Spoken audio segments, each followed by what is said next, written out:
우리 옆 사람 보고 같이 한번 인사하겠습니다.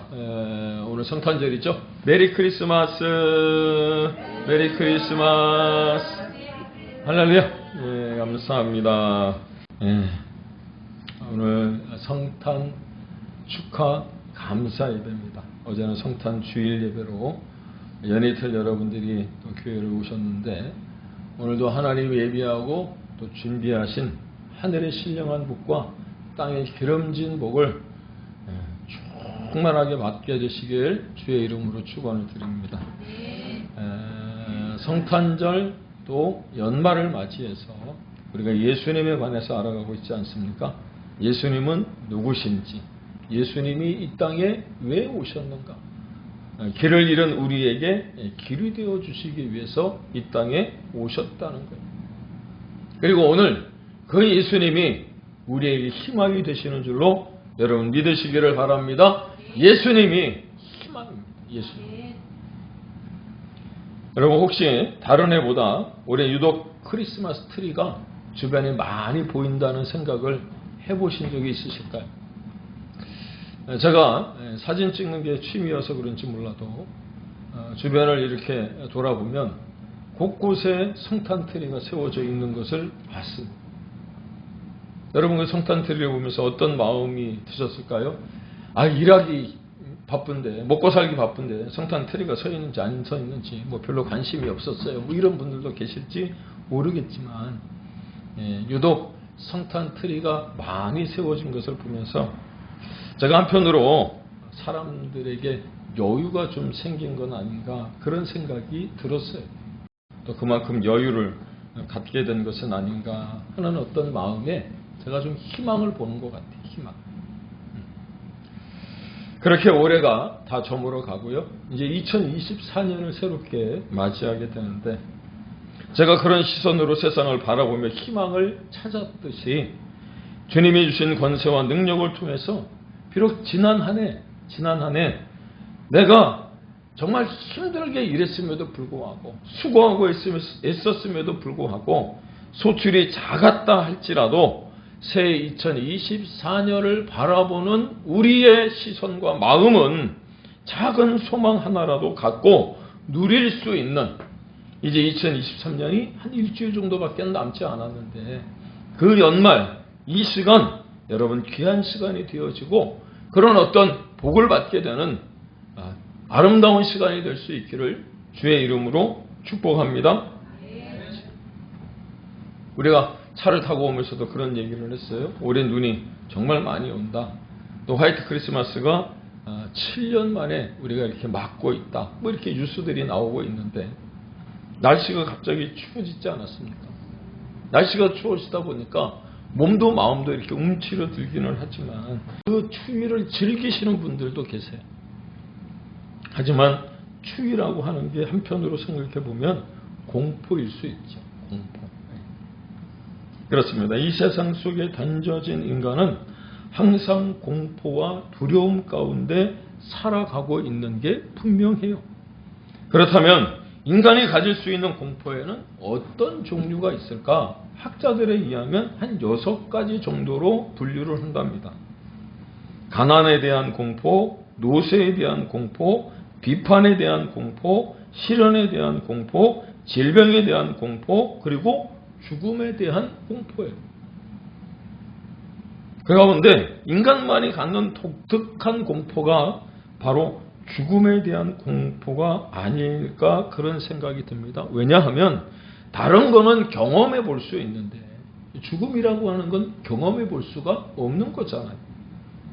그래서 막연하기 때문에 이 인간이 갖는 공포 가운데 죽음에 대한 공포가 가장 클 수밖에 없다는 거죠. 그럼에도 불구하고 인간은 그런 공포 속에서도 희망을 찾으려고 몸부림친다는 것.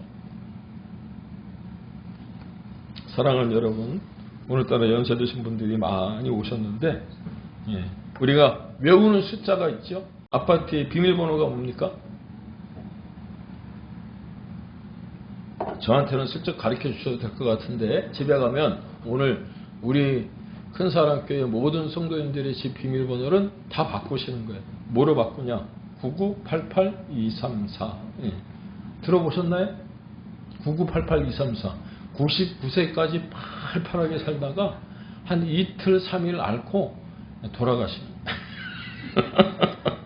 9988234 아니 9988234 나는 100세 이상 살겠다 그러면 뭐 지금 그냥 쓰시는 비번으로 그냥 쓰시면 될 것 같고, 하여튼 나는 그래도 9988234 99세까지는 팔팔하게 살아야 되겠다 생각하시면 바꾸시는 거예요. 우리가 그렇게 연세가 드신 분들이 오셔서 함께 성탄절 예배를 드리고 있는데 죽음에 대한 어떤 공포를 한편 가지고 있는 것 아닌가요? 막연하게. 그런데 오늘 본문이 우리와 함께 봉독한 그 본문 가운데 예수님이 사랑한 사람 나사로의 죽음에 대한 이야기가 나와요. 성탄절 이 아침에 예수님이 탄생하셨다는 기쁨의 소식이 아닌 죽음을 이야기로 시작한다는 게 조금은 그렇지만 본문은 분명 절망으로 시작되고 있다는 거예요. 예수님께서 오늘 본문에도 읽지는 않았습니다만 급한 연락을 받습니다. 예수님이 사랑했던 나사로가 병들어 죽게 되었다는 소식을 들었음에도 불구하고 그냥 머물던 곳에서 한 이틀을 더 유하시고 지체하시다가 나사로가 죽은 다음에서 나사로가 있는 곳을 향하여 가셨다. 우리는 내가 정말 사랑한 사람이었다면 죽게 되었다는 어떤 그 병들어서 힘든 어떤 상황에 놓였다고 한다면 그 즉각 찾아갈 수밖에 없었을 텐데 이틀을 더 계시던 곳에 유하고 계셨다가 제자들에게 이렇게 말씀하시면서 그 나사로에게 가자는 거예요. 나사로가 잠들었는데 깨우러 가겠다라고 말입니다. 하지만 본문에 보니까 요한복음 11장 17절 우리가 본문으로 택해서 봉독했던 그 말씀에 보니까 예수께서 와서 보시니 나사로가 무덤에 있은지 이미 나으리라. 분명 나사로가 죽었다고 이야기하는 거예요. 나사로가 죽어서 장사를 지내 이미 무덤 안에 들어가 있는 상황이란 말이에요. 더 이상 소망이 없다는 말입니다. 주님도 본문 14절에 그렇게 말씀하시잖아요. 나사로가 죽었느니라. 그런데 여러분 본문을 잘 보시면 소망이 없는 것처럼 보이십니까? 아니요. 예수님은 그 소망 없는 곳을 찾으신 줄로 여러분 믿으시기를 바랍니다. 그리고는 오늘 본문에 우리의 머리로는 상상조차 할 수 없는 이야기를 꺼내시는 거예요. 그 나사로의 여동생이었던 마르다에게 하신 말씀이 무엇이냐? 23절에 보니까 내 오라비가 다시 살아나리라. 할렐루야. 충격적인 말씀이 아닐 수 없잖아요. 이미 모든 사람들이 나사로가 죽었고 그가 죽어서 이미 무덤에 갇혔다는 사실을 알고 있음에도 불구하고 그래서 예수님이 오셨을 때 이 마르다와 마리아가 예수님을 맞이할 때 그 마음이 뭔가 좀 뾰루퉁해 있는 그런 어떤 느낌을 받을 수 있었잖아요. 왜? 예수님이 그토록 사랑했던 나사로였다면 그가 병들어 죽게 되었다라는 소식을 듣고 달려오셔서 그가 죽기 전에 병을 고치시고 살리셔야 되는데 이미 죽었으니 끝났다라고 생각한 것 아니에요. 여러분 마가복음 5장에 보시면 회당장 야이로라고 하는 사람이 딸이 죽게 되었을 때 예수님께 뛰어와서 자신의 딸을 살려달라고 얘기를 해요. 가는 그 순간 혈루병을 앓는 여인이 찾아옴으로 말미암아 시간이 지체가 되어지고 시간이 지체되어짐으로 말미암아 딸이 그만 죽게 되었어요. 회당장 야이로가 달려와서 예수님과 만나 예수님을 모시고 집으로 가는 동안 그 집에 있었던 하인들이 찾아와 이미 딸이 죽었다는 거예요. 근데 예수님이 뭐라고 말씀하셨습니까? 마가복음 5장 39절에 보니까 죽은 게 아니라 잔다 그렇게 말씀하십니다.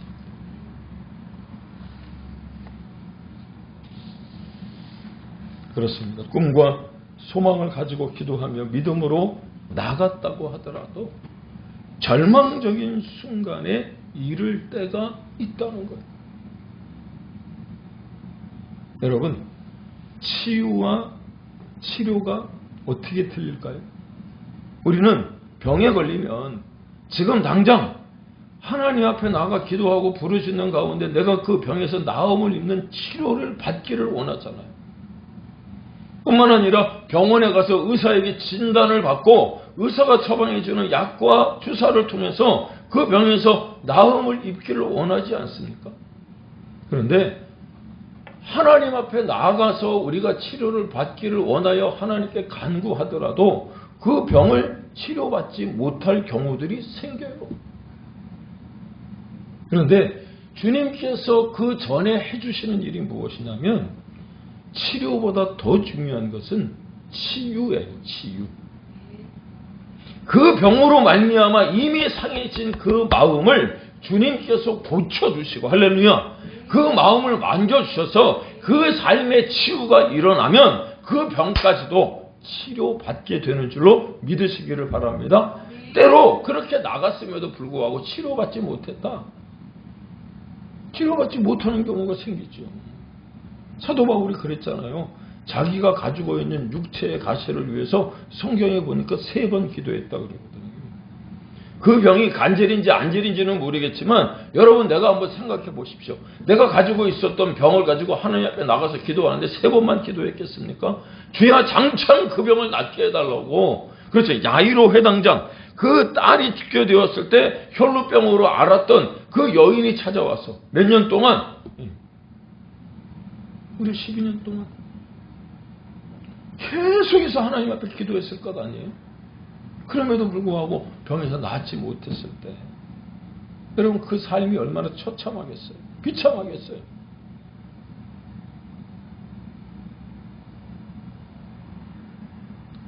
그러다 보니까 나사로의 동생인 마르다 또한 절망 가운데서 선포되어진 희망의 메시지를 듣지 못하는 거예요. 예수님이 뭐라고 말씀하셨다고요? 모든 사람들은 다 죽었다고 얘기하는데 잔다는 거예요. 깨우시겠다는 거예요. 믿습니까? 근데 이 희망의 메시지를 지금 당장 내가 처해진 현실 때문에 못 듣는 거예요. 물론 마르다의 어떤 믿음의 고백이 없는 건 아니에요.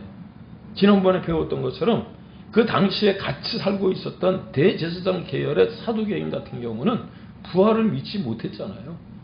그럼에도 불구하고 마르다가 뭐라고 얘기하냐면, 예수님, 마지막 날에 주님의 재림의 때에 우리 오빠가 그 부활의 때에 다시 살아날 것을 내가 안다는 거예요. 부활에 대해 믿고 있는 거예요. 그렇지만 이 말을 가만히 생각을 해보면 살짝 예수님께 대하여 실망한 모습이 있어요. 왜냐? 예수님이 나사로가 죽기 전에 오셨다면 죽기 전에 그 어떤 병도 고치실 것을 믿고 있었지만 죽은 이후에 뭘 하시겠냐, 그런 생각을 가지고 있었던 거죠. 우리의 눈에는 살아날 가능성이 없는 거예요. 지금 당장 보이는 현상만으로 여러분 기정사실 아닙니까? 그래서 마르다는 지금 가장 중요한 핵심을 놓치고 있는 거죠. 예수님이 희망을 선포하고 소망을 주심에도 불구하고 그 희망과 소망을 품지 못하는 거예요. 사랑하는 여러분, 주일에 교회를 와서 예배를 우리가 드립니다. 그 시간에 우리가 해야 될 게 무엇이냐면, 예배를 통해서 어제 말씀드렸던 것처럼 하나님의 말씀이 선포될 때에 한 주간 잊고 있었던 소망이 우리 안에서 다시 살아나야 되고, 그 소망을 다시금 붙잡아야 되는 줄로 믿으시기를 바랍니다. 아멘. 주님을 잊어버릴 만큼 삶의 형편을 여러분 생각하여 내가 정말 열심히 나가서 일을 해요. 오늘도 이 성탄 축하 예배에 직장이 나오라고 하는 바람에, 일하라고 하는 바람에 그 직장이 출근하신 분들도 계시죠. 제가 좀 전에 케이크를 사러 여기 좀 옆에 빵집이 하나 새로 생겼길래 갔더니 거기 직원이 한 6명 나와 있는데 일하시는 분들의 얼굴이 밝질 않아. 왜? 화이트 크리스마스 이 성탄절에 쉬고 싶은데. 아드님이 오늘도 빵 만들러 나가셨죠? 네, 빵 만들러 나가셨어요. 왜? 성탄절이 대목이거든. 네, 케이크 만들어서 팔아야 되거든. 주인은 좋을지 모르겠지만 일하시는 분들은 이런 시간에 가족들과 함께 있고 싶고 젊은 사람들은 데이트하고 싶잖아요. 얼굴에 박지 못하는 거예요. 그렇게 분주히 뛰어다녔음에도 불구하고 우리의 형편은 전혀 나아지지도 바뀌지도 않았을 때 절망의 어떤 순간들이 찾아오지 않습니까? 도대체 나는 뭐 하고 있는 거지? 그 순간 우리는 여러분 소망의 주님을 붙잡아야 되는 줄로 믿습니다. 그 소망의 주님을 놓치지 않기를 주의 이름으로 축복합니다. 이게 오늘 이 거룩한 성탄절에 하나님이 우리에게 주시는 기도 응답이란 말이에요. 믿습니까? 오늘뿐이겠습니까? 우리는 매주일 하나님의 말씀을 듣습니다. 그런데 똑같은 말씀을 귀로만 듣는 사람이 있고 가슴으로 듣는 사람들이 있어요. 살아계신 하나님의 말씀이 선포됨에도 불구하고 그 말씀을 마음에 새기지 못하고 귓등으로 듣는 분들이 계신단 말이에요. 사랑하는 여러분, 지금 이 순간 선포되는 하나님의 말씀이 내 삶을 뚫고 들어와서 내 가슴을 치고 있을까요? 깊은 산속 옹달샘 누가 와서 먹나요? 아침에 일찍 일어난 뱀이 올라와서 그 옹달샘을 먹으면 뭐를 만들어요? 독을 만들어요. 독을.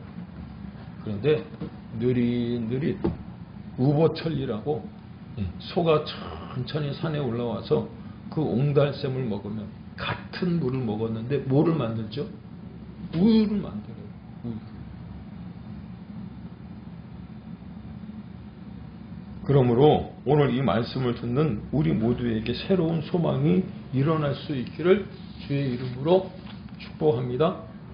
살아계신 하나님의 말씀이 내 안에 들어오면 그때부터 소망의 새싹이 자라나기 시작한다는 거예요. 믿습니까? 그리고 그것이 우리에게 희망이 된다는 거예요. 믿습니까? 그러므로 오늘 이 성탄절을 맞이하여 우리가 사모해야 할 것은 어제 말씀드렸던 것처럼 육신을 입으시고 이 땅에 오셔서 길을 내시고 그 길에서 살 길을 찾게 하실 주님의 말씀에 귀를 기울이고 그 말씀이 소망의 말씀이고 우리에게 생명을 주시는 말씀이기에 여러분 그분을 영접해드리고 나의 구주로 여러분 모셔드릴 수 있기를 다시 한번 주의 이름으로 축원을 드립니다. 보십시오. 주님이 믿지 못하는 것 같은 마르다에게 뭐라고 말씀하시느냐? 오늘 요한복음 11장 25절과 26절에 예수님께서 이렇게 말씀하셨어요. 나는 부활이요 생명입니다. 나를 믿는 자는 죽어도 살겠고 할렐루야. 무릇 살아서 나를 믿는 자는 영원히 죽지 아니하리라. 이것을 내가 믿느냐? 그렇게 물어보십니다. 그런데 제가 가끔 설교를 준비하면서 인용하는 유진 피터슨의 메시지 성경이라고 하는 성경에 보니까 영어로 이렇게 쭉 옆에 나와 있는데 뭐라고 되어 있느냐면 킹 제임스 버전이나 NIV 성경과는 달리 표현을 해놨더라고요. I am right now, resurrection and life라고 되어 있어요. 무슨 말이냐? 마르다가 얘기했던 것처럼 나중에 일어날 일이 아니라 right now, 지금 이 순간, 할렐루야, 믿습니까? 예. 나중에 일어날 일이 아니라는 거예요. 나사로가 사는 일이 부활의 때에 마르다가 얘기했던 것처럼 그때 주님이 재림하신 날에 살아나는 것이 아니라 지금 살아날 것이라는 거예요. 믿습니까?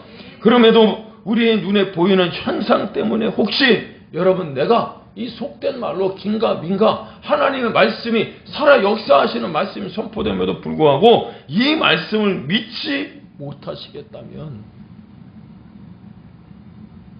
주님이 그런 분들을 위해서 아니 믿지 못하고 있는 마르다를 위해서 뭐라고 말씀하셨느냐면 요한복음 11장 40절에 여러분 화면 하나 넘겨주시면 이 화면에 보면 뭐라고 되어 있어요? 다시 한번 우리가 다 같이 한번 해봅시다. 예, 넘겨주세요. 시작. 내 말을 내가 믿으면 하나님의 영광을 보리라. 할렐루야.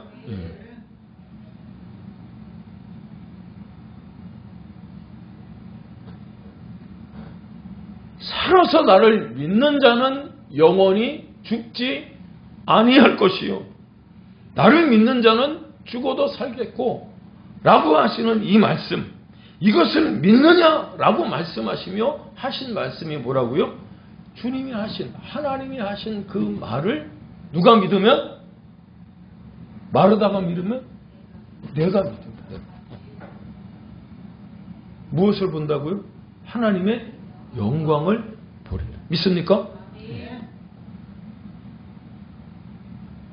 그러므로 자꾸 믿는다고 말만 하지 마시고 입으로만 믿습니다 이렇게 얘기하지 마시고 가슴으로 믿고 삶으로 믿는 우리가 되기를 주의 이름으로 축복합니다. 제가 말씀을 준비하다 보니까 참 이 유진 피터슨이 쓴 메시지라고 하는 성경이 가끔 이렇게 심금을 울릴 때가 있어요.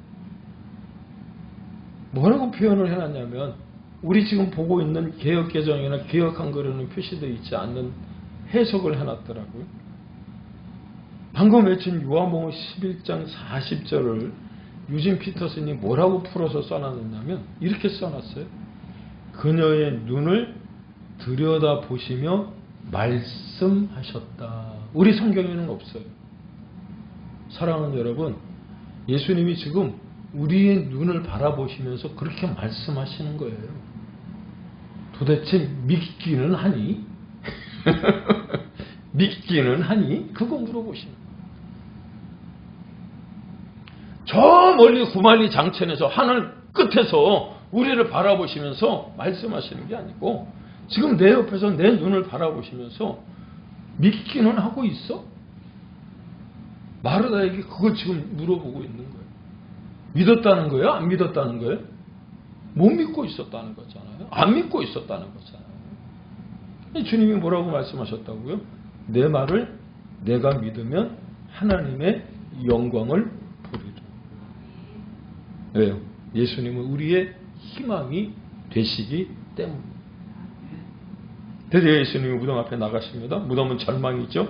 그런데 그 절망 앞에 서신 예수님이 뭐라고 말씀하십니까? 나사로야 나오라! 나사로야 나오라! 무덤이 열리고요.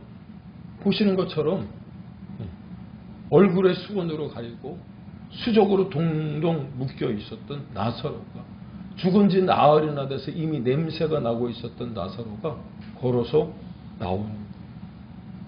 사랑하는 여러분, 죽은 자는 무슨 의미입니까? 모든 것이 묶여있는 존재예요. 병에 묶여있는 존재도 죽은 자이고요. 물질이나 돈에 묶여있는 자도 죽은 자입니다. 인간관계에 묶여있는 자도 죽은 자입니다. 자녀에게 묶여있는 사람도 있어요. 죽은 자지요.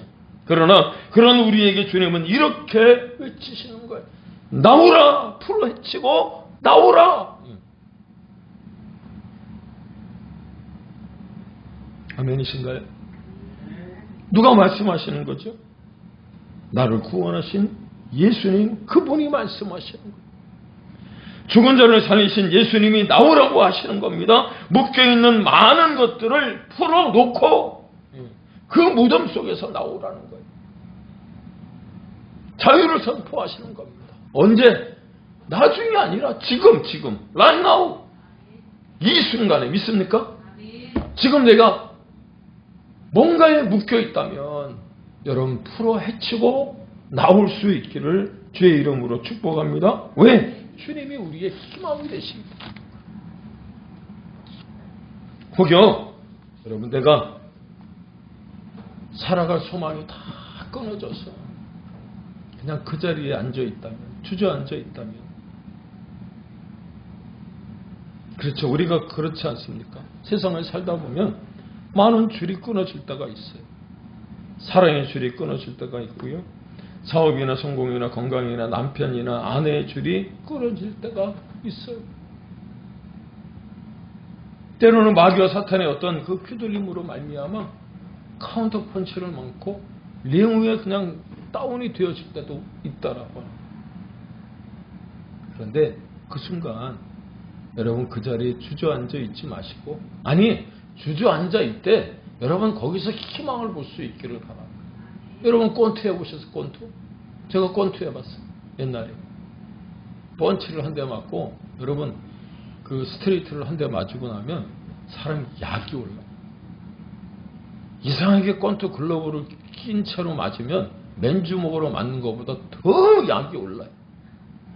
그래서 그 상대방이 한 가지 대들면 여러분 그냥 그 펀치 맞고 나가 떨어져 KO 당해요. 그런데 이렇게 다운이 되어지면, 링 위에 이렇게 엎어지면 옆에서 심판이 뭐 합니까? 땡! 그리고 끝나나요? 아니잖아요. 1, 2, 3, 4 이렇게 외치자. 왜? 10까지 셀 때까지 일어나라는 거예요. 사랑하는 여러분, 혹시 펀치를 맞고 다운이 돼서 링 위에 엎어졌다면 벌떡 일어나는 것도 중요하겠지만, 그냥 한 8, 9까지 셀 때 많이 계시고 그 소리를 들어요. 그러면 거기서 힘이 생겨요. 힘. 다시 일어나라고 하는 카운트를 나한테 해주고 있구나. 여러분 그 생각이 든다. 물론 그냥 쓰러지면 정신이 하나도 없는 건 사실이에요. 그런데 만약에 다운이 되면 벌떡 일어나지 마시고, 그 카운트, 하나님이 우리에게 다시금 기회를 주시는 그 카운트 소리를 들으시면서 힘을 낼 수 있기를 주의 이름으로 축복합니다. 왜? 예수님은 한 줄 남은 소망의 줄이 되시기 때문에 그렇다. 지금 이 순간 내가 의지했던 모든 것들이 다 끊어졌다고 하더라도, 다른 거 다 놓쳤다 해도 우리의 유일한 희망이신 예수님을 이 성탄절에 여러분 붙잡을 수 있기를, 그리고 다시 시작할 수 있기를, 그리고 다시 일어날 수 있기를 주의 이름으로 축복합니다. 왜? 예수님은 우리의 희망이 되시기 때문입니다.